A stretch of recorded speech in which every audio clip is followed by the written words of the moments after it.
Shalom, selamat datang di Marujuchi Hombeng Gallery. Senang sekali bisa ketemu lagi dengan para sahabat dimanapun kalian semua berada.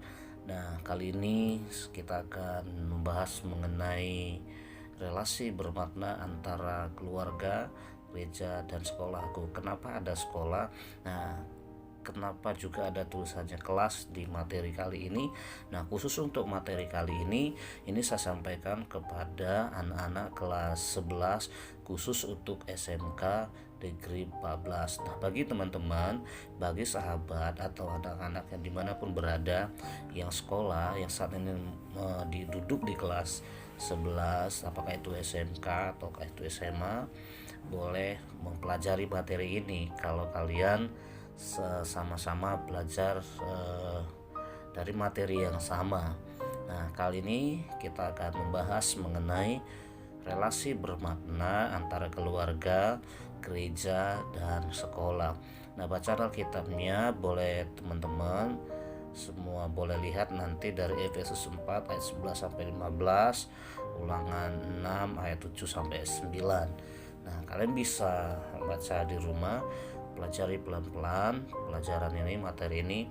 Nah, saya berharap dari hadirnya materi ini teman-teman semua, anak-anakku semua dapat diberkati.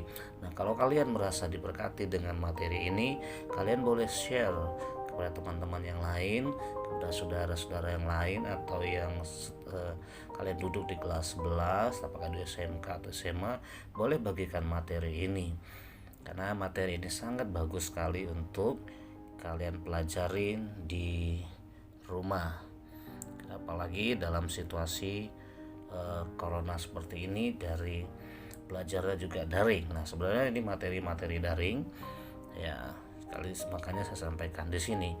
Oke, baik,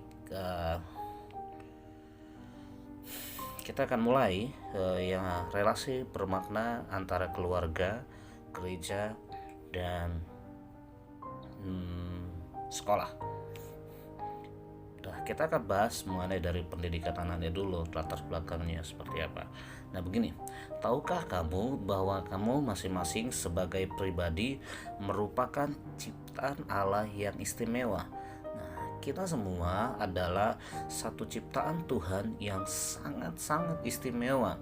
Nah, saudara dan saya diciptakan bukan secara kebetulan, tetapi ada tujuan. Kenapa dikatakan istimewa? Karena kita ini unik dan punya tujuan, berbeda dengan ciptaan yang lain seperti tumbuh-tumbuhan, hewan, dan yang lainnya. Mereka diciptakan berbeda dengan kita sebagai manusia. Nah, kamu merupakan anugerah sekaligus titipan dari Tuhan yang memiliki potensi yang luar biasa. Nah, percayakah kamu bahwa kamu itu diciptakan, kita ini semua manusia diciptakan itu punya potensi, punya bakat yang luar biasa, sehingga kamu sebagai remaja, perhatikan, memerlukan didikan untuk mengembangkan potensi dengan sungguh-sungguh untuk mencapai keutuhan. Nah, kita ini, setiap manusia ini punya potensi, punya bakat yang luar biasa diciptakan Tuhan. Kita istimewa, kita unik, kita punya bakat. Nah, itu kita tahu semua. Nah, apalagi kalau kamu sekarang saat ini sedang posisi di usia remaja. Nah, usia remaja itu memerlukan didikan. Tujuannya untuk apa? Untuk mengembangkan potensi dengan sungguh-sungguh untuk mencapai kesempurnaan yang utuh dari potensi yang kamu punya. Nah, potensi itu harus dididik, harus dilatih supaya tidak liar dan supaya tidak sembrono dan tidak sebagian, tetapi supaya utuh.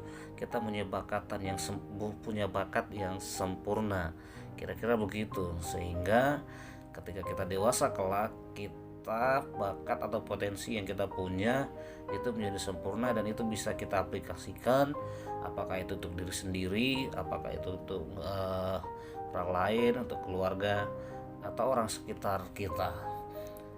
Pada umumnya seperti itu. Nah,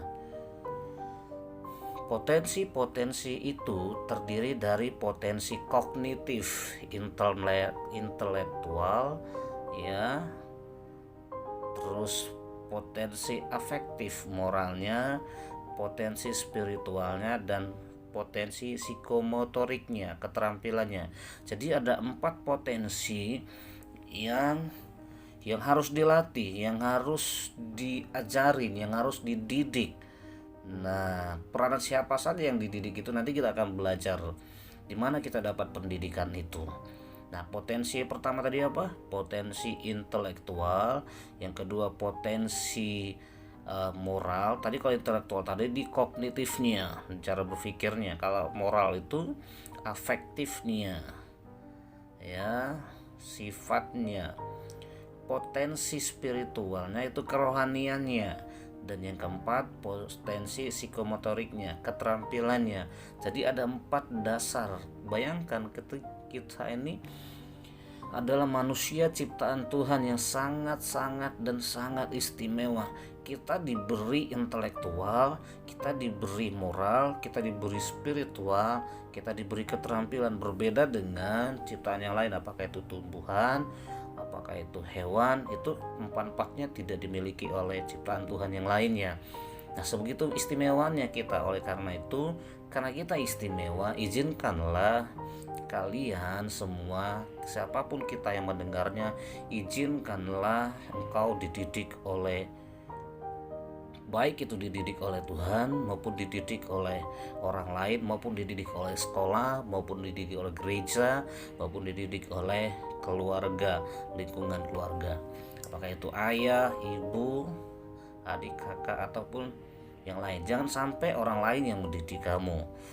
Supaya apa? Supaya kesempurnaan dasar tadi yang kita miliki tadi, intelektual, moral, spiritual, dan keterampilannya, itu kita miliki dengan utuh.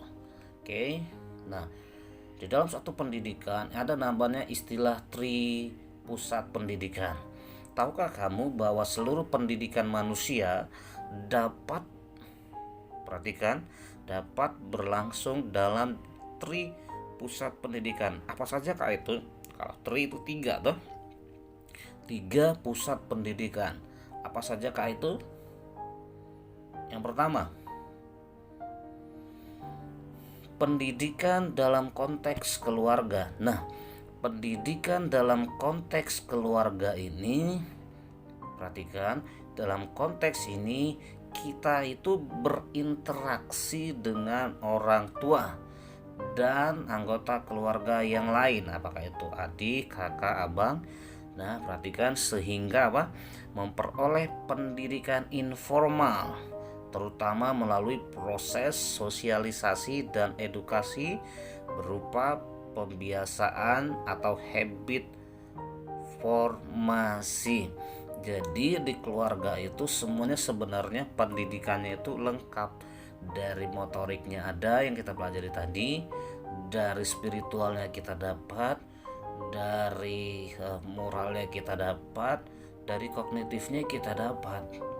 Sebenarnya pendidikan paling pertama itu pendidikan yang paling pertama diperoleh seorang anak itu sebenarnya itu di keluarga. Men. Yang kedua, pendidikan dalam konteks gereja. Yang kedua adalah gereja. Saudara, pendidikan yang teman-teman, adik-adikku semua, yang pertama, yang kedua adalah pendidikan dalam konteks gereja. Nah, perhatikan, di sini di gereja ini, pendidikan di gereja ini, kamu berinteraksi dengan seluruh anggota gereja yang berbeda secara umur. Perhatikan, secara umur, tingkat sosial yang berbeda, maupun budaya-budaya yang berbeda. Cuman yang satu dengan yang lain itu sangat berbeda. Kamu memperoleh pendidikan non formal atau pendidikan di luar sekolah yang serupa, perhatikan, yang berupa berbagai pengalaman hidup. Nah, kalian bisa belajar dari gereja. Nah, sebenarnya di sini juga adalah gereja bertanggung jawab untuk pertumbuhan anak-anak, baik itu anak-anak sekolah minggu maupun anak remaja, maupun yang dewasa muda. Jadi di gereja juga tidak monoton pendidikan itu diberikan kepada orang dewasa, tapi dewasa muda, remaja, dan sekolah minggu itu berhak mereka mendapatkan pendidikan. Nah, perhatikan pendidikannya di gereja juga itu ada pendidikannya. Ya, itu biasanya sih kalau di gereja banyak hal, untuk urusan spiritual kah, moral kah, sifat dan karakter kah, motorik kah, semua ada. Oke. Yuk, perhatikan. Nah, ini kan di gereja juga ada ini. Di gereja ada ini. Nah, ini yang ini tadi ada intelektual, perhatikan, potensi afektif moralnya ada, potensi spiritualnya ada, potensi psikomotoriknya atau keterampilannya juga ada. Nah, itu dia. Oke. Nah, semua ada di gereja. Nah, pengalaman-pengalaman juga. Kenapa? Karena masing-masing kita berbeda dengan usia, ketemu dengan berbagai usia, ketemu dengan berbagai suku yang berbeda, bahasa yang berbeda, strata sosial yang berbeda. Kita banyak ketemukan di sana, di gereja. Oke? Perhatikan, agar gereja dapat melakukan eksistensinya, tugasnya, maka seharusnya generasi muda, atau perhatikan ya, seperti saya bilang tadi, anak-anak atau remaja atau pemuda perlu, perhatikan ini, mendapat warisan atau penerusan baik nilai-nilai sikap seperti saya bilang tadi, pengetahuan, keterampilan, dan bentuk kelakuan lainnya sesuai dengan dasar-dasar kekristenan. Oleh karena itu kamu, perhatikan yang remaja, perlu terlibat dan menjadi aktivis gereja agar dapat mengembangkan kepribadian kamu secara sehat secara Kristiani. Artinya bayangkan, nah kita juga sebagai remaja jangan malas untuk ke gereja, jangan malas untuk menggabungkan ke bukan semua, tapi di kegiatan-kegiatan gereja, terjun ke sana.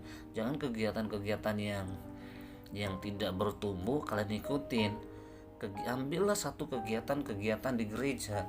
Supaya apa? Supaya ini tadi, kita mendapat warisan itu, penerusan baik nilai-nilai, apakah itu pengetahuan, apakah itu keterampilan, apakah itu kelakuan, apakah itu iman. Masih banyak yang kita dapat dari gereja. Kalau gitu ambillah pelayanan-pelayanan di gereja, terjun di gereja, jangan alergi dengan gereja. Nah, yang ketiga dari pusat pendidikan itu ya, yang ketiga adalah pendidikan dalam konteks sekolah. Nah, di sekolah ini seperti ini. Dalam konteks sekolah, kamu memperoleh pendidikan formal, artinya terprogram, terencana, ya, terjabarkan dengan tetap yang berupa pengetahuan, nilai-nilai, keterampilan maupun sikap terhadap mata pelajaran. Sama tuh di gereja juga, di keluarga seperti itu juga. Jadi dia nggak ada bedanya. Kamu berinteraksi dengan lingkungan yang lebih luas bersama, perhatikan, teman sebaya, ya kan, satu kelas, seumuran. Aspek-aspek yang penting yang mempengaruhi perkembangan kamu di sekolah dapat berupa bahan-bahan pengajaran, teman dan sahabat peserta didik, guru serta para pegawai. Jadi kita semua bisa berinteraksi, kita bisa berbagi pengalaman, kita juga bisa mengambil pelajaran penting di sekolah. Kalau misalnya guru juga menegur kamu, yuk diterima. Kalau ada tugas dari sekolah, yuk dikerjain. Ada materi yang dikasih guru, ayo dikerjakan. Apalagi sekarang situasinya corona. Situasi corona gini bukan berarti kita berleha-leha, kita nggak dapat pendidikan dari sekolah. Enggak, dari daring juga bisa, dari luring juga bisa, luar jaringan, ya, ketemu langsung, tapi jaga jarak juga, ikutin protokol kesehatan. Ada beberapa sekolah yang melakukan itu, tapi ada juga beberapa sekolah yang tidak melakukan itu. Mereka melakukan daringnya, mereka tidak melakukan tatap muka. Pun kalau melakukan daring dari via internet, tetap kamu itu memperoleh pendidikan gitu loh. Bukan hanya dari gurunya saja, dari orang lingkungan sekolah, kepala sekolah, pegawai, security, semuanya lingkungan. Kalian belajar di sana dari teman-teman juga. Karena banyak hal yang perlu dipelajarin. Bukan hanya di rumah saja, di keluarga saja kita memperoleh pendidikan, tetapi di sekolah juga kita terima. Bukan hanya di gereja saja, tetapi di sekolah juga kita terima. Lingkupnya lebih luas lagi. Gitu dia. Oke. Nah, perhatikan, sekolah adalah sebuah lembaga yang dirancang untuk pengajaran peserta didik di bawah pengawasan guru. Sekolah, perhatikan, berfungsi untuk mengembangkan kemampuan dengan membentuk watak serta peradaban anak bangsa yang bermartabat dalam rangka mencerdaskan kehidupan bangsa. Nah, itu perhatikan. Ini fungsi-fungsi sekolah tadi. Sekolah juga bertujuan untuk mengembangkan potensi peserta didik agar menjadi manusia yang beriman dan bertakwa kepada Tuhan yang Maha Esa, berakhlak mulia, sehat, berilmu cakap, perhatikan, kreatif, mandiri juga, dan menjadi warga negara yang bertanggung jawab. Nah, itu cakupannya lebih luas lagi, pendidikannya di sekolah lebih luas lagi. Nalar kita dibangun di sana, karakter kita dibangun di sana, dikembangkan lagi. Apa yang nggak ada di keluarga ada di sekolah, apa yang nggak ada di gereja ada di sekolah. Saling melengkapi dari tiga pusat pendidikan tadi. Sekolah, gereja itu saling melengkapi. Nah, relasi antara sekolah dan keluarga ini perhatikan. Apakah sekolah dan keluarga mempunyai relasi dalam mendidik anak dan remaja? Bagaimanakah seharusnya relasi antara sekolah dengan keluarga? Nah, yuk kita belajar pelan-pelan. Sekolah merupakan pihak sekunder dalam pendidikan anak dan remaja, sebab pihak-pihak primer tetap berada di tangan orang tua, terutama ayah dan ibu yang telah dipilih dan ditetapkan oleh Tuhan. Pendidikan anak merupakan tantangan yang berat bagi orang tua, namun hal tersebut merupakan tugas mulia karena orang tua adalah pendidik utama dan pertama. Kehadiran sekolah membantu, perhatikan, di sekolah ini membantu meringankan tantangan tersebut yang di atas. Sekolah hadir sebagai mitra yang bekerja sama atau berkolaborasi dengan orang tua, perhatikan, dalam mendidik generasi berikutnya sebagai penerus pelaksana misi Tuhan secara turun-temurun. Nah, itu dia relasinya dengan keluarga. Sekolah dengan keluarga ada hubungannya sebagai pihak penopang. Perhatikan, sekolah itu pihak penopang. Sekolah perlu menjalin komunikasi dengan keluarga. Nah, ini pihak ini antara sekolah dengan keluarga juga. Iya, sekolah juga harus rajin bertanya mengenai keadaan si anak seperti apa, bla bla bla, seperti yang lainnya. Sebaliknya, keluarga dituntut untuk bersedia memberikan dukungan bagi kelangsungan dan pekerjaan Tuhan melalui sekolah. Nah, orang tua juga di sini dituntut untuk mendukung si anak. Jangan juga ujuk-ujuk menyerahkan segala sesuatunya kepada sekolah. Orang tua juga harus bertanggung jawab untuk anak itu. Bahkan orang tua paling bertanggung jawab, keluarga paling bertanggung jawab. Sekolah itu hanya pendukung. Tetap pusat pendidikan pertama itu di keluarga. Sebab keluarga dipanggil untuk memberi waktu lebih banyak, perhatikan, berdiskusi, baik dengan guru di sekolah maupun dengan anak mereka yang mengikuti pendidikan. Sekolah dan orang tua juga perlu terbuka dan mengusahakan agar lebih mengenal satu sama lain sehingga dapat memahami, perhatikan, dalam segi apa dorongan atau motivasi dapat diberikan dalam perkembangan anak secara utuh. Pendidikan di sekolah tidak akan optimal jika tidak ada dukungan dari orang tua secara holistik dalam pertumbuhan anak-anak. Jadi pusat pendidikan itu sebenarnya di keluarga. Sekali lagi, sekolah itu hanya pendukung, hanya saja sekolah dan keluarga itu harus saling mendukung, saling berkolaborasi, saling bekerja sama untuk tercapainya suatu pendidikan terhadap anak tersebut. Kira-kira begitu.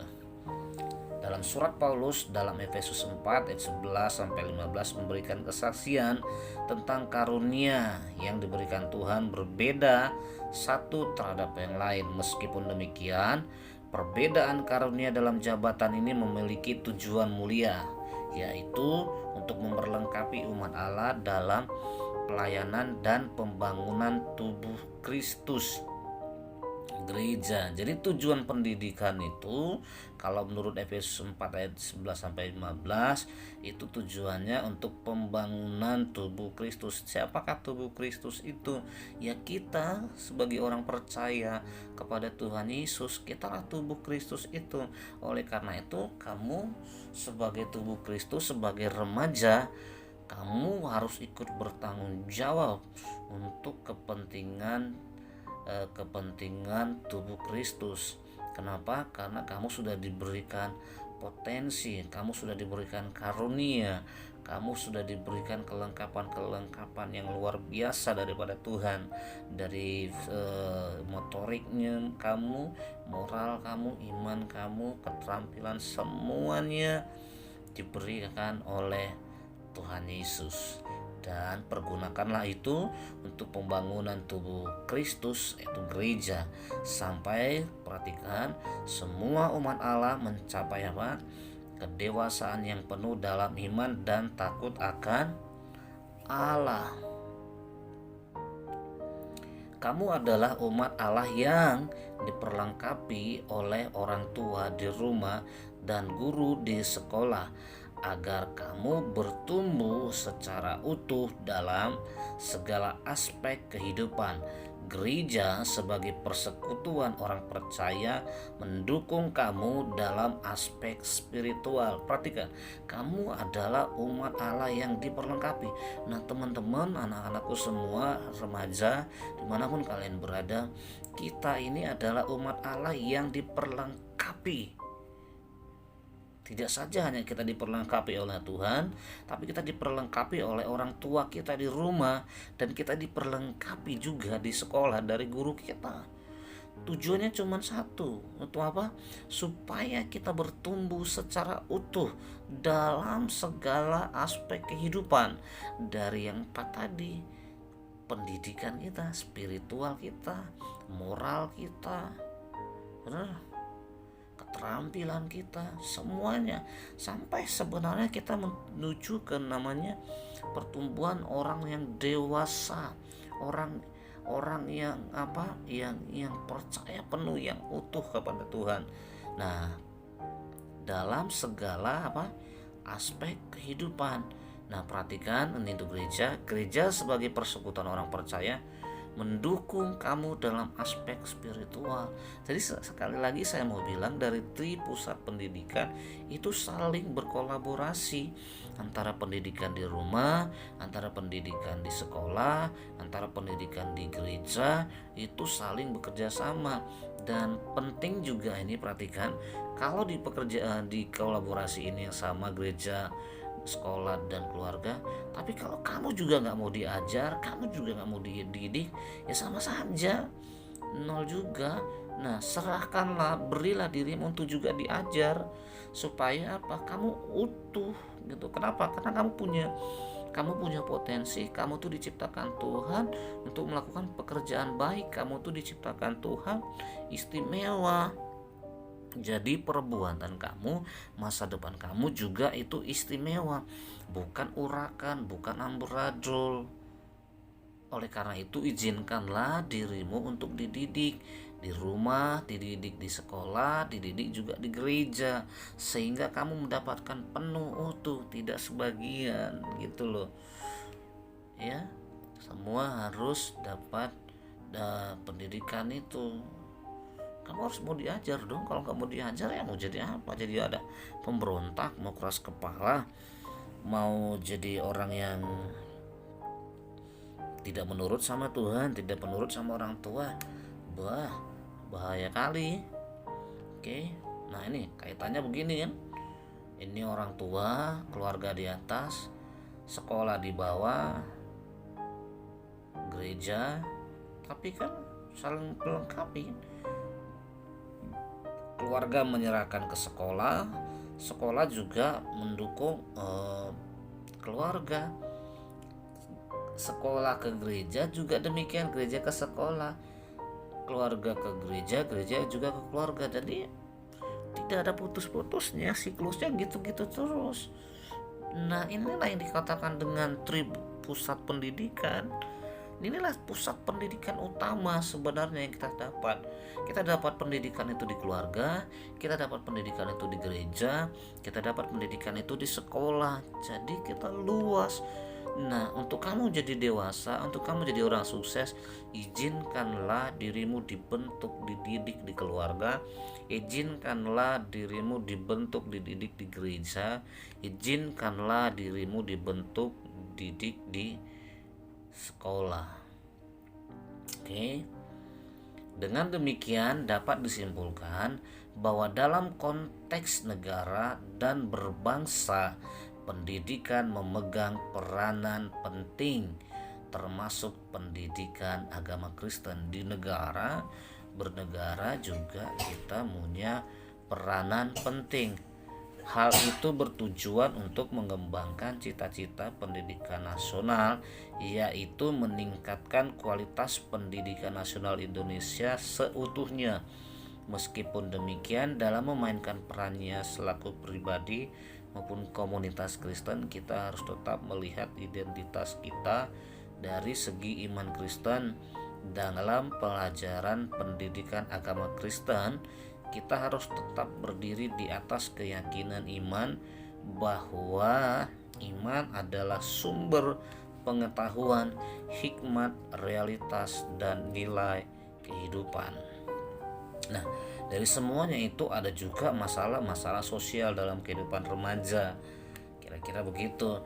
Pernahkah kamu bersyukur kepada Tuhan karena kamu dapat bersekolah?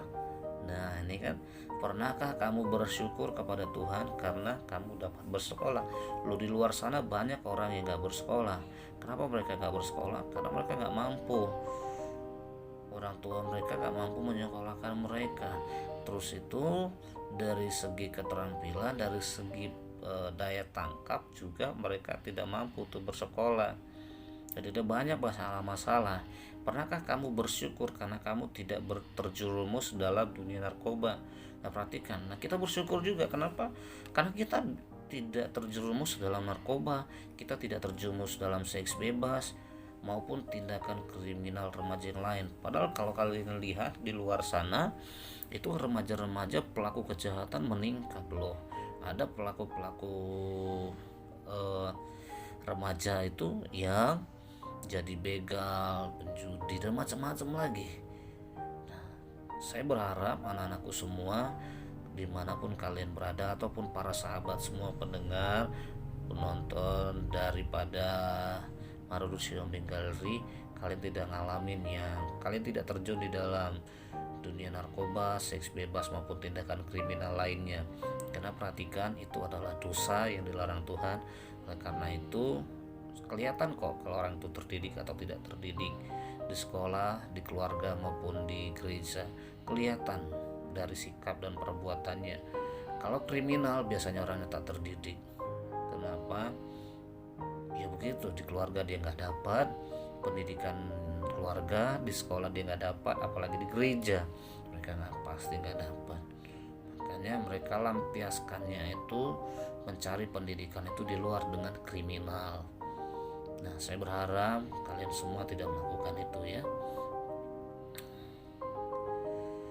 Lihatlah di sekeliling kamu, banyak masalah remaja yang terjadi. Misalnya meningkatnya tawuran antar sekolah, kenakalan remaja, kriminalitas remaja, hamil di luar nikah.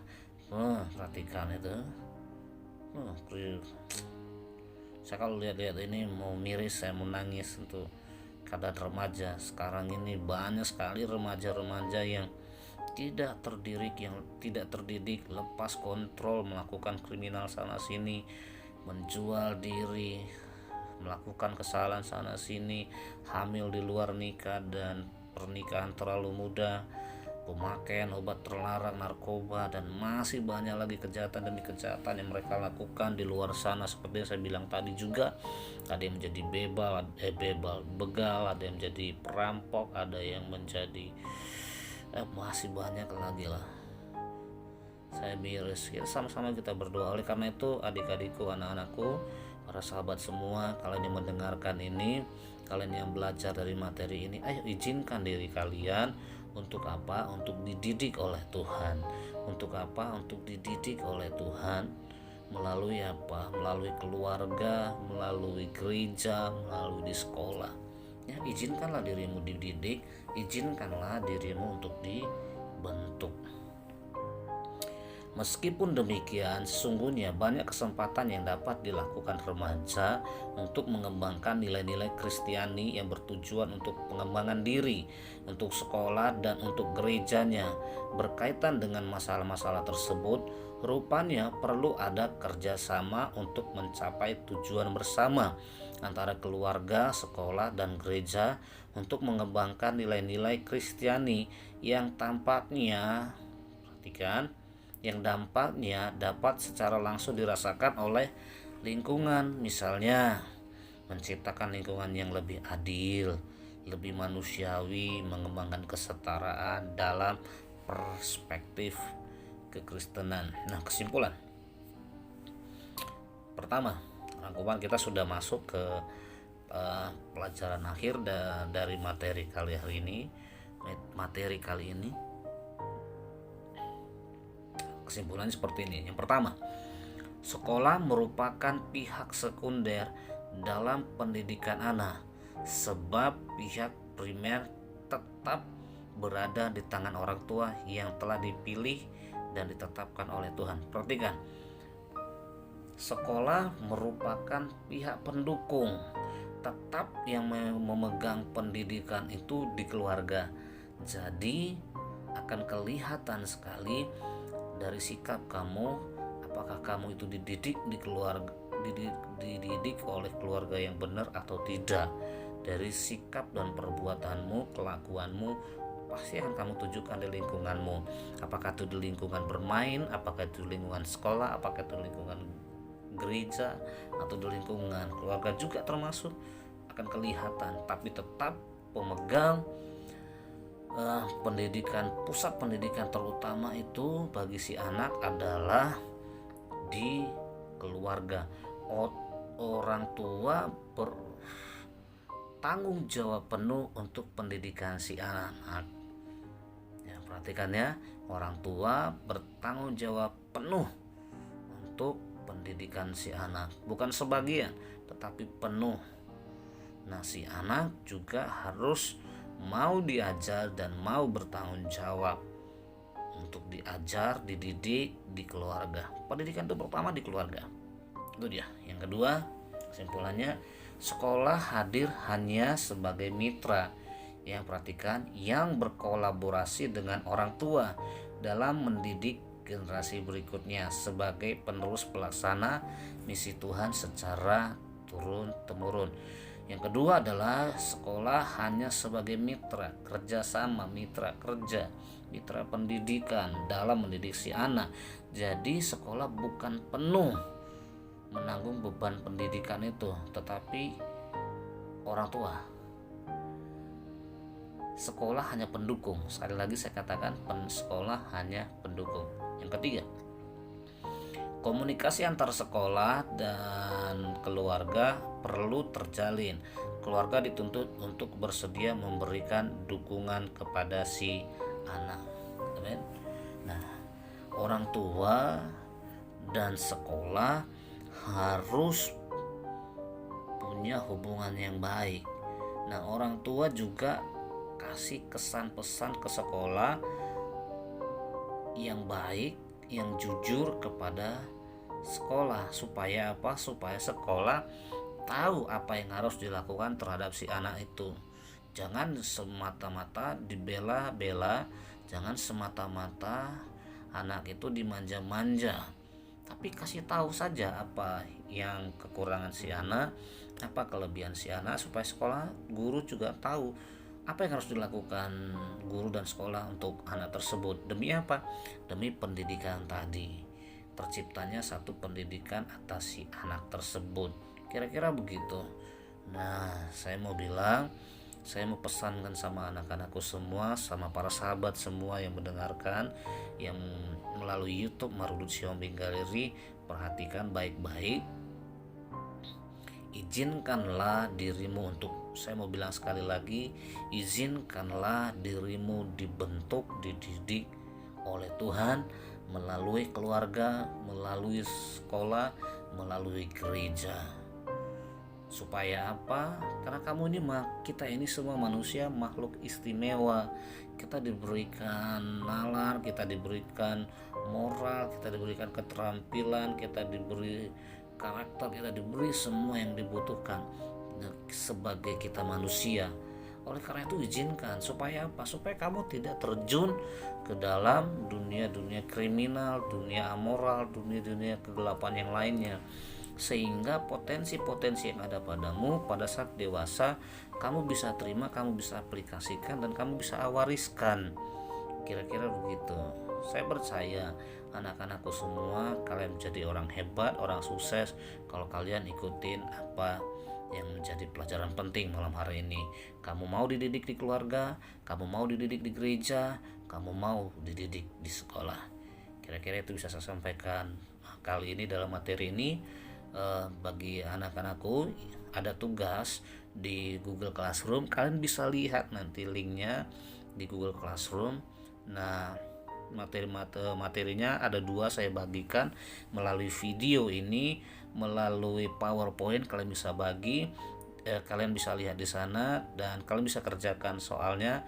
Dan kalian perhatikan materi ini juga kalian catat di buku catatan. Terus kemudian setelah kalian catat seluruhnya materinya, materi yang dari PowerPoint-nya kalian catat. Nah, kemudian setelah kalian catat, kalian foto, terus kalian upload di Google Classroom. Perhatikan, kalian harus isi semua soal-soal yang saya bagikan supaya saya bisa menilai kalian. Mohon maaf, saya tidak bisa memberi kalian nilai lebih kalau kalian tidak ngerjakan soalnya, kalau kalian tidak hadir, kalau kalian tidak pelajari materinya. Akan kelihatan kalian apakah kalian ikuti materinya atau tidak dari soal-soalnya. Yang penting kalian kerjakan saja soal-soalnya ya, karena situ soal gak terlalu sulit kok, karena situ hanya berdasarkan pemahaman kalian. Paling 1-2 tugasannya yang dari catatannya ya. Oke, dari materi kira-kira itu ya bisa saya sampaikan. Saya berharap kita semua diberkati Tuhan, kita semua diberi anugerah yang berlimpah-limpah setiap harinya, berkat damai sejahtera, berkat sukacita, berkat materi, berkat kesehatan, berkat kebenaran Kristus juga melimpah atas hidup kita. Terima kasih, Tuhan Yesus memberkati kita semua. Amin.